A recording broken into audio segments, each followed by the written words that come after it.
I'll get into Formula 1. Float like a butterfly, sting like a bee. And the boyhood dream comes true for Lewis Hamilton. Lewis Hamilton is the world champion.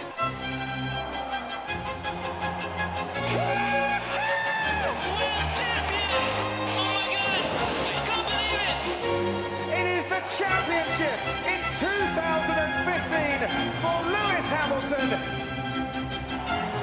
Lewis Hamilton does it in 2017, a four-time world champion. Being a Formula One world champion is a pretty exclusive club, but being a 4 times world champion, where you can count them on the fingers of one hand. In what was surely his most complete season in F1, Lewis Hamilton became Britain's most successful Grand Prix driver and joined Fangio, Schumacher, Vettel and Prost. There's no doubt that he's now amongst the greats, but today we've joined him in a studio in London.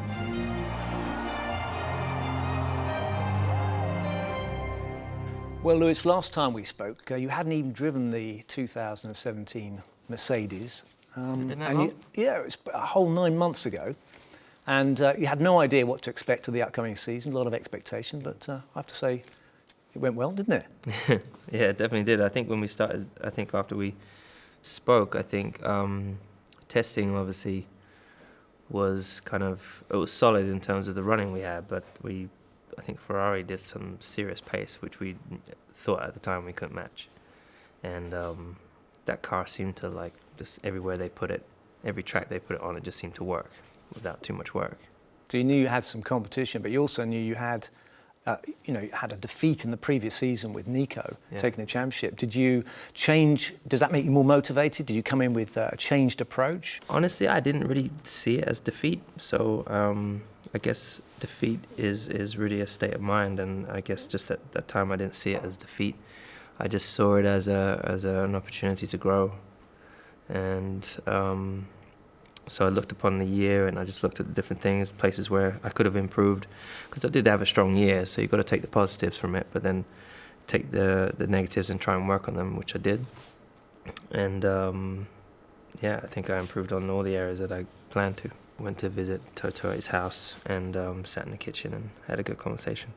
So that was kind of really to flush out any of the concerns on both sides, just be blunt and open, and that was, then I was able to go on holiday and through my break and into my training with a clear thought process and knowing where I was going.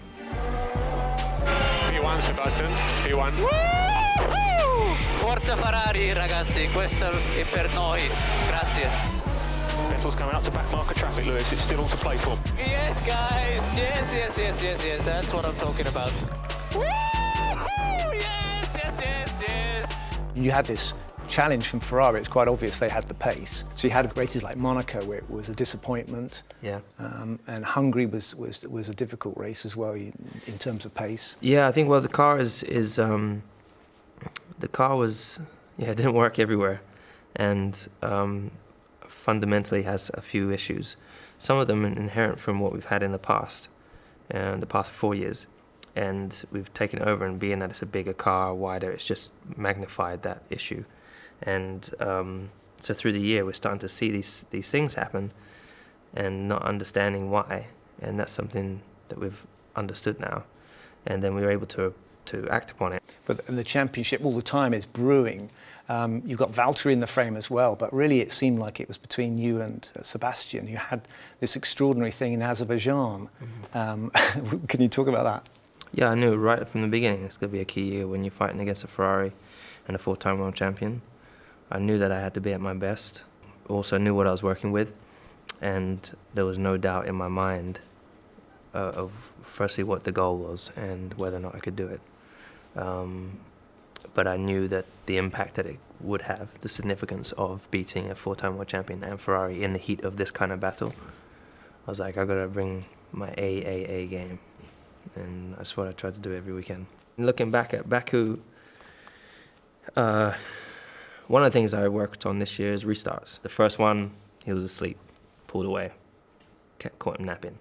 Then another safety car came out, caught him napping again. Lights go out, you become the safety car basically. You control the pace.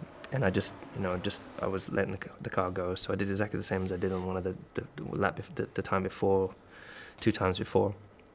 And I think he had realized he'd been napping all those other times, so he tried to get on the gas and he drove in the back at me. What the going on? He brake tested me. Vettel literally just came alongside and hit me.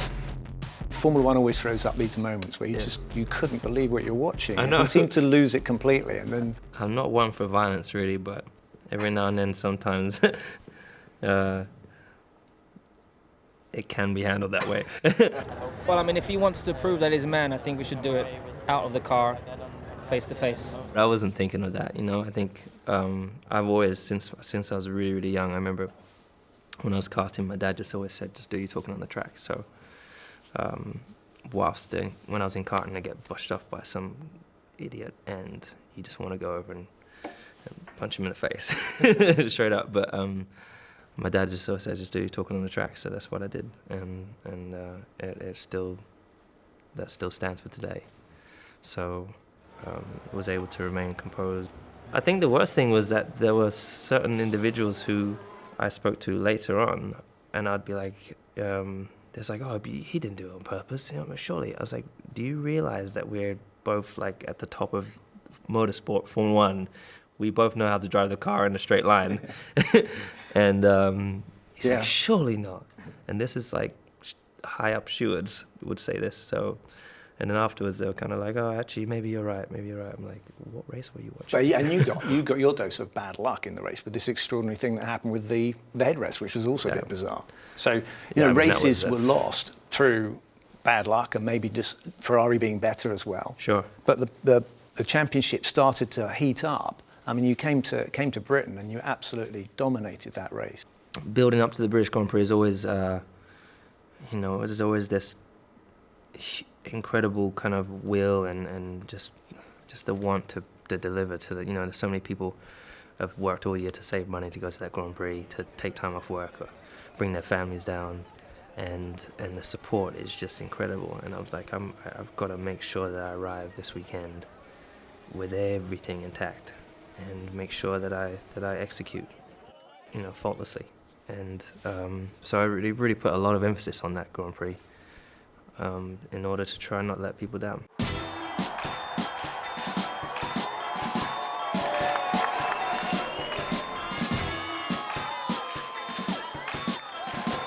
Home Grand Prix, mate. Fantastic job. What can I say about these fans? I see you out there. I really want to say thank you so much for coming. You guys are inspiring me this weekend, and this race is for you. I have my family who always actually come to the race, but they're really, they never ask for anything. They were just happy to be in the background. You would never even know they've been there every single year. But I came on stage and I was like, guys, I want you to feel this powerful energy that I feel from all these fans. Because positivity is, it's an energy burst. So I brought them onto stage, and they didn't want to get off. I'm like, come on, guys. But we had an amazing time. We took, and I wanted people to see what I am at the core. I think ultimately the people that do really know me, or who have met me, who do support me, know. But perhaps the few that are in that crowd that didn't know, this is who I am. This is my family. These are the people who have known me before I was here, and I wanted them to see this lovely family that I have, and who mean the world to me, and it was really cool to share that with them, because in this crazy roller coaster ride that I live in, I'm on a plane, I'm flying, I'm in hotels, I'm all these different wonderful, like dreamy kind of adventures that I get to go on, and a lot of people that I know don't get to see that. My best friends, not everyone really gets to see that. So to share it for a second in real time was something that was just priceless. But another high point was breaking Ayrton Senna's pole position records as well. And another one dropped as well almost immediately afterwards, which was Michael's. So you're starting to, this season contained in it a lot of record breaks. For Lewis Hamilton, it is the record equaling pole position. Is this going to be pole position for Lewis Hamilton? Look at that, cool as you like. Hi, Mum. An absolutely sensational performance. Get in there, Lewis. That's P1. 7 poles in a row. The home boy has hit a qualifying home run. It's all about Lewis Hamilton. It's the record for Lewis Hamilton. 69 poles in Formula One. It's really strange because I don't really think, I've never ever thought about records, but yeah, it definitely was emotional to think that, you know, I remember when I was 9 years old, I was at Rye House. I think we were testing, or yeah, it must have been testing, or it was a practice day, whatever. And I remember being at the back of, we had a Vauxhall Cavalier, we had the white box trailer at the back, my dad's in the back, and I was in the back working with him, and he said, you know, Ayrton Senna died. And I remember that moment like it was yesterday. And, you know, when I was a kid, I couldn't cry in front of my dad. He would whoop the crap out of me. So I would, you know, walk to the front of the car, down the side of the trailer as if I was going to the toilet. And I just remember just breaking into tears and having to, like, pull myself together when I came back in front of my dad. And that lasted for a long time. But to think that now, you know, then my goal was always to do something similar to. It's like I want to do something like Ayrton, and just to think that I have the same amount of poles and same amount of championships, it just, yeah. Doesn't compute. No.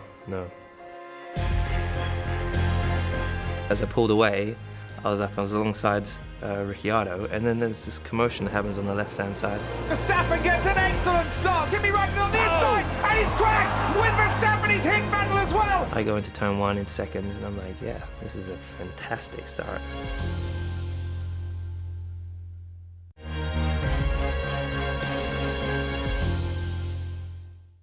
You had this 3-point thing that you did in Hungary, where you gave back your place. Thanks for that. Genuinely thing to do. Well done.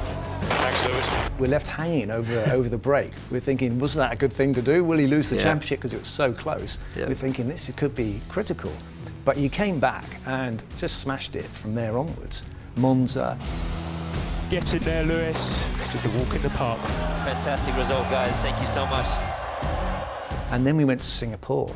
That has to be a defining moment because you had the lead, but nobody expected what happened. Up until then, I'd been chasing Sebastian, and he'd always been ahead in the points. He was far ahead, and then I got him down to 6 points, and then it was back out to 14. And it's like every 2 steps forward was another 3 steps back, whatever it was each time. But it was okay. I was like, I'm used to this. This is nothing. We knew when we were going there that we were going to have this problem because we had this fundamental issue with the car. I went to bed on the Saturday night, and we're going to need a miracle tomorrow to be able to compete with the guys ahead. We're going to need rain. It's like, I need rain. So, like, I prayed for rain. I was like, rain would be great tomorrow. Okay. And I wake up, and it's never rained on a bleeding Sunday in Singapore.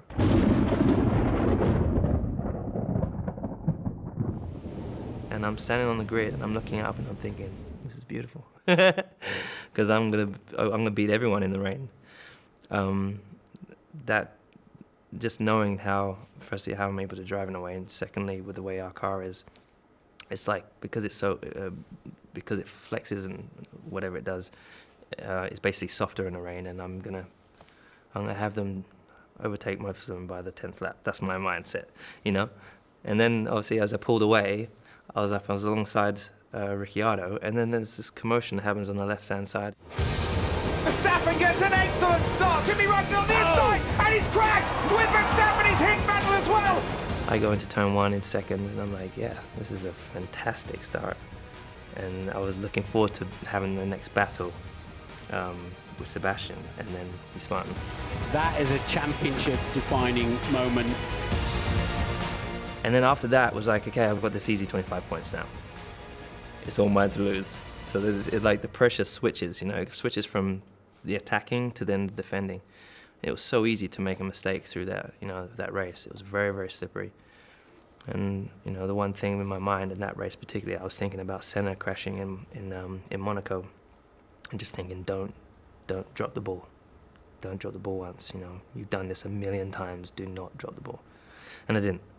And that's, for me, that was a continuous kind of reassurance to myself that I've got this.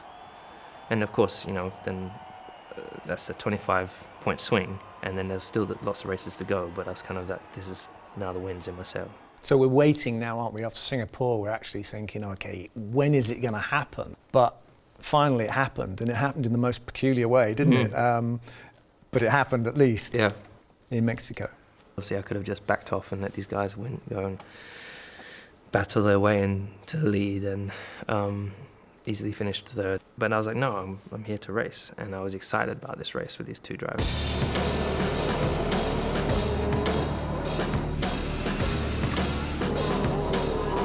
I've got a flat tyre, guys, flat tyre.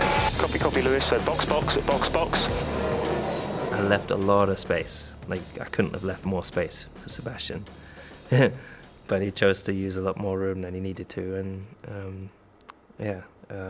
but again, karma, in my mind, karma. You know, sometimes, you know, he knew I was ahead, lost his wing, had to do a stop. I think he obviously drove great to come back, but and I was in the middle, I was in no man's land trying to come back, and I've got a massively damaged floor, so I was losing. I didn't know till after the race that I was losing a lot of downforce. And so to come across the line, I think it was in 9th or whatever, and win the championship. Through the whole race, I had no idea. Lewis Hamilton crosses the line now to become the 4-time world champion. Get in there, Lewis. Champion of the world. Thank you, Lewis. Thank you.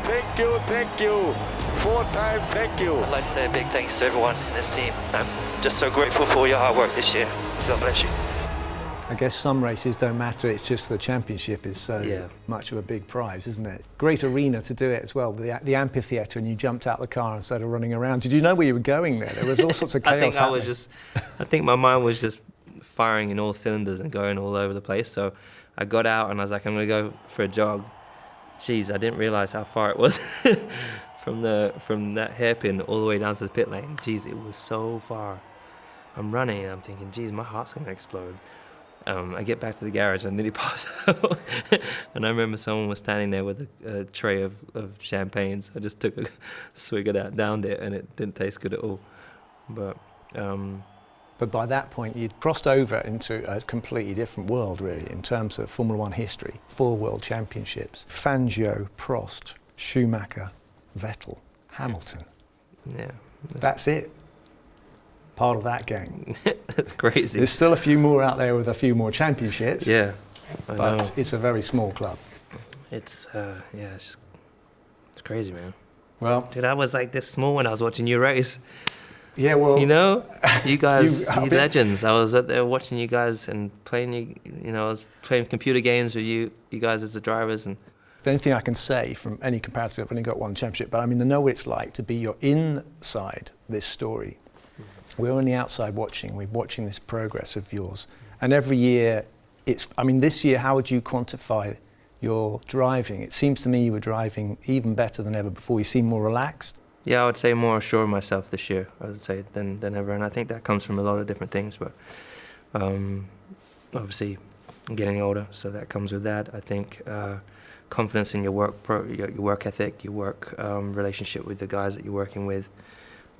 We had almost a bulletproof plan and structure of how we were doing things.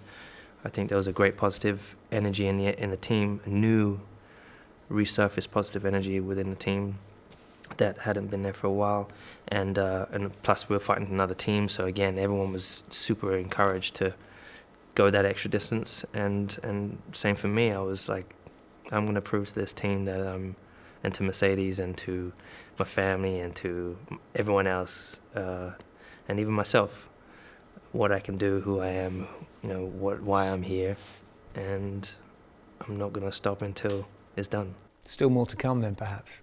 Yeah, I mean, I still had, even though the championship's won, I've got, you know, I still feel if I was racing every weekend, I would still have the same mentality as I have. You know, you just want to be your best, you want to make the right decisions, you want to overtake in the best ways possible, you want to qualify in the best ways possible. So until I decide to stop, I'm going to keep giving it everything. and I'm enjoying driving more than ever before in these new cars.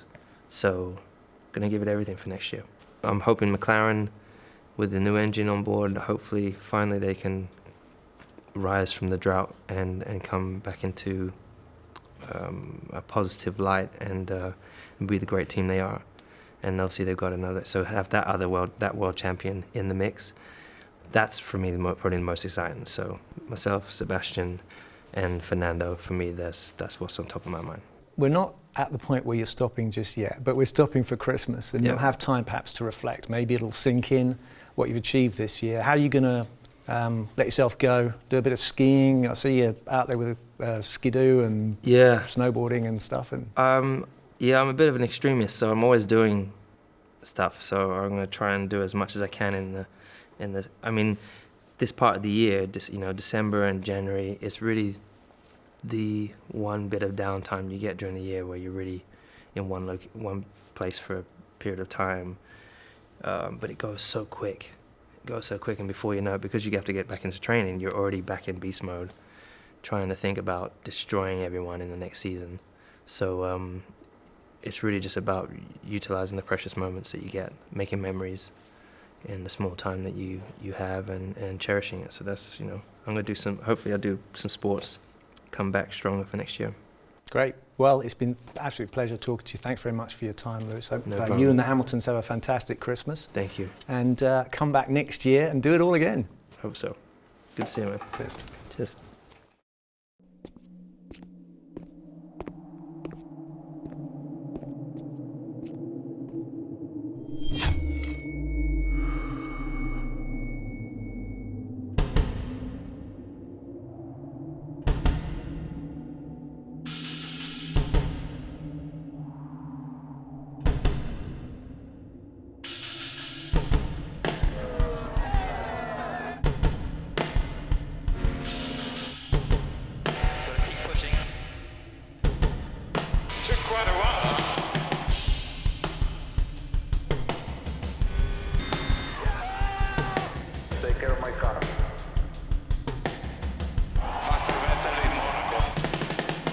He was the one that inspired me.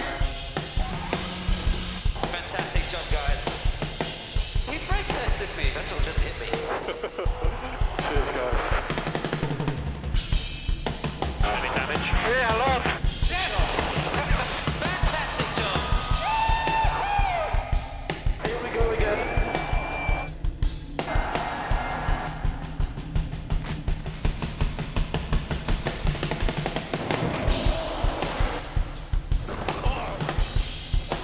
Mamma mia.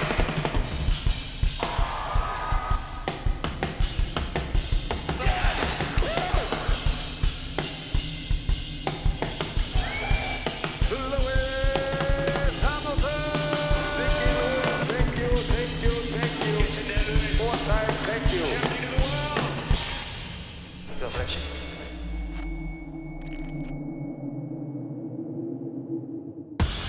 Sky Sports F1.